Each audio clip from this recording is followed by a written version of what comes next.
Hello বন্ধুরা, আসসালামু আলাইকুম রহমতুল্লাহ। আশা করি সবাই ভালো আছেন। আপনাদের মাঝে একটা নতুন ভিডিও নিয়ে আসলাম। খুব একটা মর্মান্তিক ভিডিও, দুঃখজনক ভিডিও। আপনারা দেখতে পাচ্ছেন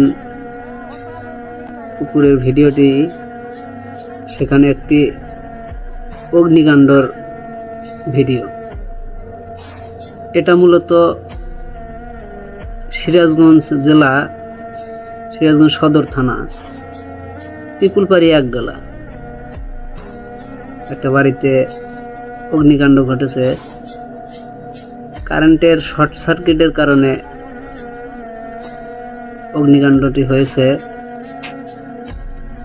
4টি ঘর একদম পুরো কয়লা, অনেক ক্ষয়ক্ষতি হয়েছে। কোন একটা বস্তু বা জিনিস কোনো কিছুই বাহির করা যায় নাই, একদম পুরো কয়লা হয়ে গেছে। ফায়ার সার্ভিসে ফোন দেওয়া হয়েছে, তারা একটু লেটেই এসেছে। ততক্ষণে আগুন নিভানো সম্পূর্ণ হয়েছে। পাড়া প্রতিবেশী সবাই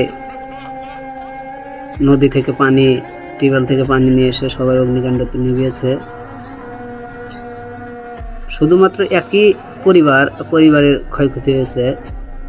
সাইটে ঘরবাড়ি ছিল, সেখানে অগ্নিকাণ্ড ঘটেনি। তো এই ভিডিওটি যারা দেখছেন অবশ্যই শেয়ার করবেন, আর সবার জন্য দোয়া করবেন। আসসালামু আলাইকুম, ভালো থাকবেন।